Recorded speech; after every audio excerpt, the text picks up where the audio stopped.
Good morning students.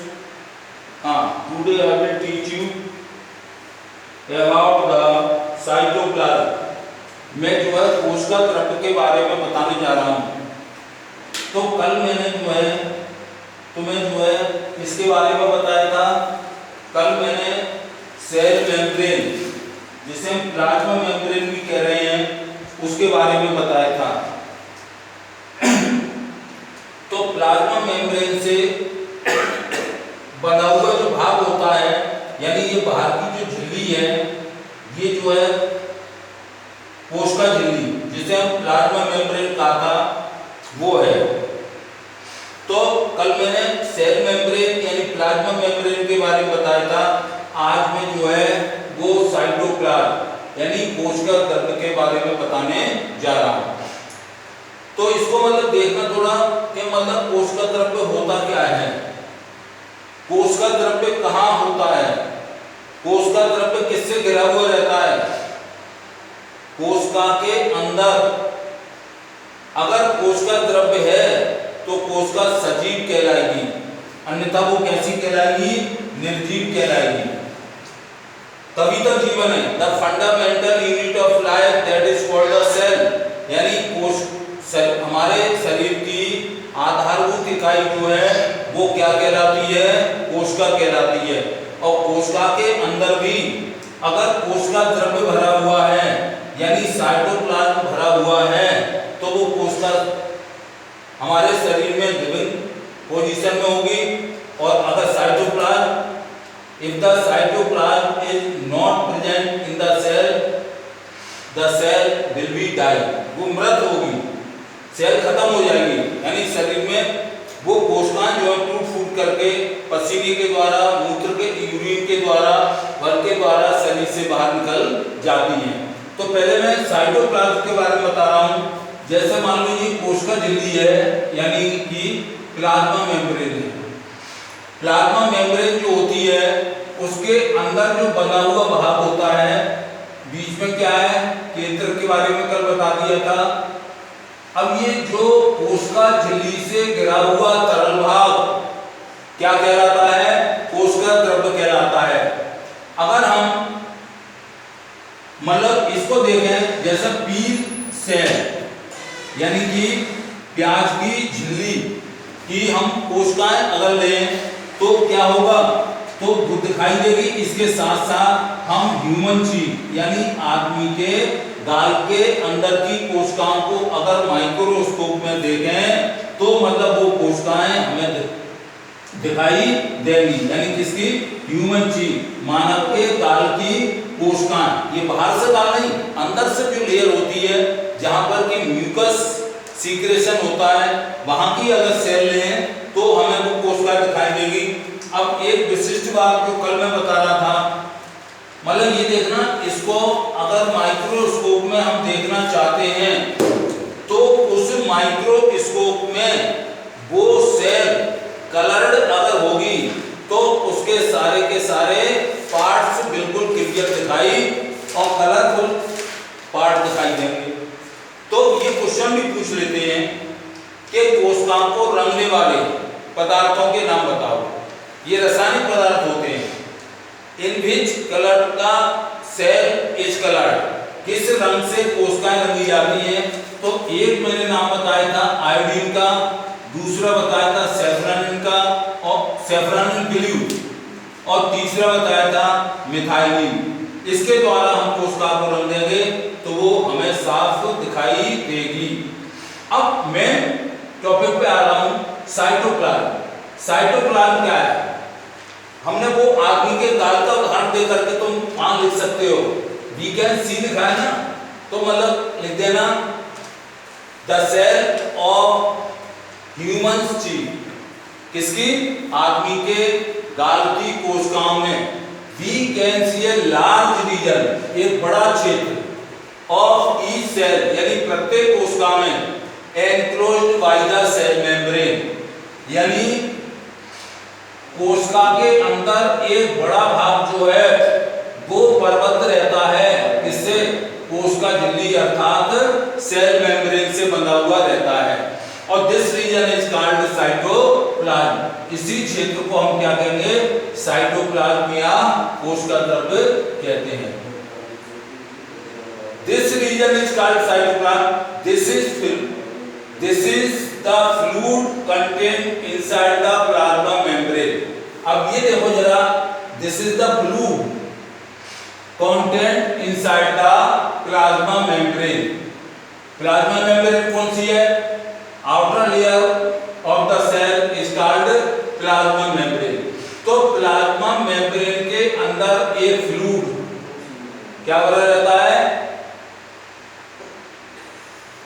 Fluid भरा रहता है, यानी द्रव पदार्थ भरा रहता है, और वही द्रव पदार्थ हमारा क्या कहलाता है, साइटोप्लाज्म कहलाता है। और ये जो है जितने भी ऑर्गेनेल्स हैं या कोशिकांग हैं या कोशिका के अंदर पाए जाते हैं वो इसी फ्लूइड में पाए जाते हैं। Plasma membrane also contains many specialised cell organelles. अब ये अगर हम देखें, it is also contains, कौन? it शब्द जो है वो साइटोप्लाज्म के लिए आया है, तो साइटोप्लाज्म में क्या धारण करता है, ये स्पेशलाइज्ड सेल ऑर्गेनेल्स, यानी ये अंग जितने भी होते हैं वो कोशिकांग होते हैं। It is also contains many specialized cell organelles. तो ये ऑर्गेनेल्स जो होते हैं वो विशिष्ट क्यों कहा गया, पहले ये बात समझो।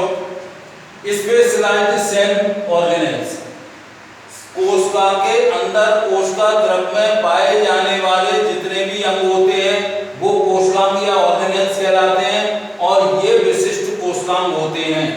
ये कोशिकांग जो होते हैं विशिष्ट क्यों है, क्योंकि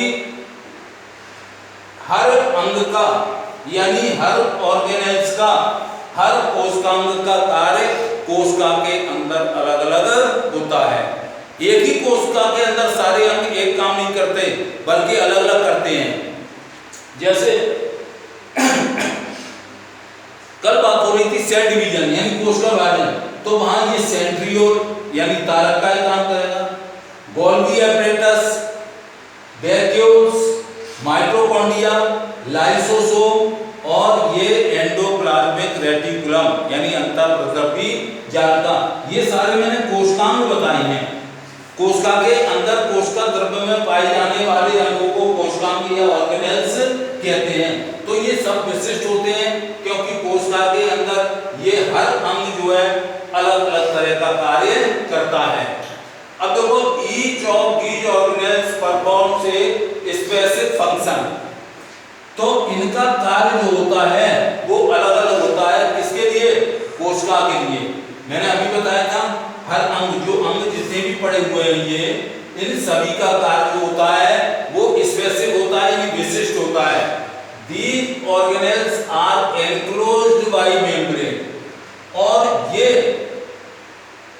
जितने भी ऑर्गेनेल्स हैं वो किससे एनक्लोज्ड होते हैं, वो मेम्ब्रेन के द्वारा बने हुए रहते हैं। यानी लिखी देते हैं सभी कोशिकांग झिल्ली से प्रबद्ध रहते हैं। सभी कोशिकांग किससे बंधे हुए रहते हैं? झिल्ली से बंधे हुए रहते हैं। यानी कोई कोशिकांग ये है तो इसके चारों ओर का जो आवरण होगा वो एक मेम्ब्रेन का होगा, इसलिए मैं लिखा था द एनक्लोज्ड बाय मेम्ब्रेन, यानी सभी कोशिकांग झिल्ली के द्वारा घिरे हुए रहते हैं। अब मैंने कल जो है दो प्रकार की कोशिकाओं का जिक्र किया था, एक प्रोकैरियोटिक सेल और दूसरी बताई थी यूकैरियोटिक सेल। और शुरू में मैंने तुम्हें इसमें डिफरेंस भी लिखा दिए थे, बताए थे प्रोकैरियोटिक सेल क्या होती है और यूकैरियोटिक सेल क्या होती है। यहाँ थोड़ी सी बात फिर बता दे रहा हूँ। प्रोकैरियोटिक का मतलब है आदम कोशिका यानी सबसे पहले बनी कोशिका, और यूकैरियोटिक आज के हम जो मानव जाति में या सभी में जीव जंतुओं में पेड़ पौधों में देख रहे हैं वो कहलाती है यूकैरियोटिक सेल। अब ये प्रोकैरियोटिक में क्या होता है, beside the A defined nuclear region, मतलब इसमें क्या होता है, न्यूक्लियर रीजन जो है वो एब्सेंट रहता है। किसमें? इसमें प्रोकैरियोटिक सेल में। तो ये जो रहता है वो, और इसके अलावा क्या होता है, इसके अलावा कोष्ठांग जितने भी होते हैं वो सारे के सारे कोष्ठांग जो हैं वो कोशिका द्रव्य में पड़े हुए रहते हैं। मैंने एक बताया था प्रोकैरियोटिक में, पहले बताया था कि केंद्रक झिल्ली नहीं होती है, और यूकैरियोटिक में बताया था केंद्रक झिल्ली होती है। यानी जो प्रोकैरियोटिक सेल होगी उसके अंदर न्यूक्लियस तो होगा, but it is not bound with the membrane, लेकिन ये झिल्ली से बंधा हुआ नहीं होगा, लेकिन केंद्रक झिल्ली से बंधा हुआ होगा। अगर इसकी बात और आगे करें तो और भी अंतर मैंने लिखाए थे, उन अंतर के हिसाब से अगर देख करके चलें तो वो अंतर याद कर लेना। अब इसमें मैंने बताया था प्रत्येक अंगक कोशिका के लिए विशिष्ट कार्य करता है, यानी जितने भी ये कोशिकांग पड़े हुए हैं ये कोशिका के लिए स्पेसिफिक होते हैं। अब एक बात और खास पता लो, ये कोशिका द्रव्य है। क्या है? कोशिका द्रव्य, यानी साइटोप्लाज्म, साइटोप्लाज्म। और ये न्यूक्लियोप्लाज्म है, न्यूक्लियोप्लाज्म। ये दोनों मिलकर के, यानी केंद्रक द्रव्य और कोशिका द्रव्य दोनों मिलकर के जीव द्रव्य यानी प्रोटोप्लाज्म का निर्माण करते हैं, प्रोटोप्लाज्म का निर्माण करते हैं। और यही प्रोटोप्लाज्म या जीव द्रव्य जो होता है वो जीवन का आधार होता है। अब प्रोकैरियोटिक में एक रियल, ये वाली बात हो रही थी प्रोकैरियोटिक, इसमें रियल न्यूक्लियस तो होता है, वास्तविक केंद्रक के अलावा होता है। इसके अलावा कोई भी कोशिकांग झिल्ली युक्त नहीं होता है, यानी रियल, ये जो बताता prokaryote absence the defined nuclear region, यानी केंद्रक तो होता है लेकिन उसके अलावा जो भी क्षेत्र होता है वो मेम्ब्रेन से बाउंड या बना हुआ नहीं होता है। ये अंग सारे के सारे उपस्थित होते हैं। कौन से अंग? जितने भी ये कोशिकांग पड़े हुए हैं। अब अगर यूकैरियोटिक सेल जो आज की कोशिका है उसकी बात करें, है न्यूक्लियर मेम्ब्रेन, इसमें केंद्रक के चारों ओर झिल्ली होती है जिसे न्यूक्लियर मेम्ब्रेन या केंद्रक झिल्ली कहते हैं। आज की कोशिका में, यूकैरियोटिक में न्यूक्लियर मेम्ब्रेन होती है as well as membrane enclosed the और ऑर्गेनेल्स, और ये जितने सारे ऑर्गेनेल्स यानी कोशिका अंग होते हैं वो सभी झिल्ली के द्वारा बने हुए रहते हैं। एक मैं विशेष बात वायरस के बारे में बता रहा था और उसका ये क्वेश्चन भी मैंने लगाता था, ये वायरस को, ये प्रश्न लिखा हुआ है, वायरस को सजीव और निर्जीव के बीच की कड़ी क्यों कहते हैं? यानी क्या लिखोगे? द सीरीज ऑफ लिविंग और non living, living between non living is called virus. Virus को सजीव और निर्जीव के बीच की कड़ी क्यों कहा जाता है? यानी what do you call the series of the living between living और नॉन लिविंग, इन दोनों के बीच की कड़ी। अब इस बात को अच्छा तरह समझो, वैसे इस नोट में लिखा तो है मैंने लास्ट वाले में, इस वाले में नहीं, लास्ट वाले में लिखा है, लेकिन उसको समझना। देखो virus are found all around us, हमारे चारों ओर वायरस पाए जाते हैं। लेकिन मतलब क्या होगा, जहां वो पड़ा होगा, यहाँ भी पड़ा होगा, कहीं भी हो सकता है, जल में, वायु में हमारा खाना पीना बनता है उसमें भी वायरस होते हैं। लेकिन that time it was the non living position, उस समय ये जो है मृत होता है, यानी कोई भी क्रियाकलाप नहीं करता है। तो मैंने ये लिखा है वायरस लैक एनी मेम्ब्रेन, कोई भी मेम्ब्रेन नहीं होती, and hence do not show any characteristic of life, और ये अपने जीवन का कोई भी लक्षण का प्रदर्शन भी नहीं करते हैं। Until the enter a living body, जब तक कि वो किसी सजीव की कोशिका के संपर्क में नहीं आ जाता है। सभी कोशिका के जैसे यहाँ पड़ा हुआ है व्रत है, हमने पानी पिया, उसमें पानी में है, हमारे जैसे पानी पिया वैसे मतलब है किसके कांटेक्ट में आया, लिविंग ऑर्गेनिज्म के संपर्क में आया, एंड सेल मैचिनरी टू मल्टीप्लाई। वैसे ही इसमें एक क्रिया होती है रिप्रोडक्शन, यानी कि जनन। जनन के द्वारा इनकी संख्या जो है बढ़ती हुई चली जाती है। उधर देखो क्या लिखा है, मल्टीप्लाई। मल्टीप्लाई का मतलब गुणन वृद्धि। कैसी वृद्धि होती है, गुणन वृद्धि। गुणन वृद्धि का क्या मतलब हुआ, मतलब अगर आज संख्या में ये 1 है तो ये 2 हो जाएंगे, 2 के 4, 4 के 8, 8 के 16, 32, 64, 128, 256, 512, 10, ये इस तरह से बढ़ते हुए चले जाते हैं, तो इनकी गुणन वृद्धि होती है। अगर शरीर में उस वायरस की संख्या श्वेत रुधिर कणिकाओं की यानी व्हाइट ब्लड कॉर्पसेल से ज्यादा है तो हम बीमार हो जाते हैं। यानी वैसे तो जो है श्वेत रुधिर कणिकाएं जो होती हैं वो जीवाणुओं को, वायरस बैक्टीरिया को मारने का काम करती हैं, लेकिन जब इनकी संख्या ज्यादा हो जाती है तो श्वेत रुधिर कणिकाएं उनको नहीं मार पाती हैं और हमारे अंदर उस बीमारी के लक्षण प्रकट हो जाते हैं। जैसे इसको फिर समझ लो एक बार, कोशिका में कोशिका झिल्ली से घिरा हुआ एक द्रव्य होता है जिसे हम क्या कहते हैं, कोशिका द्रव्य कहते हैं।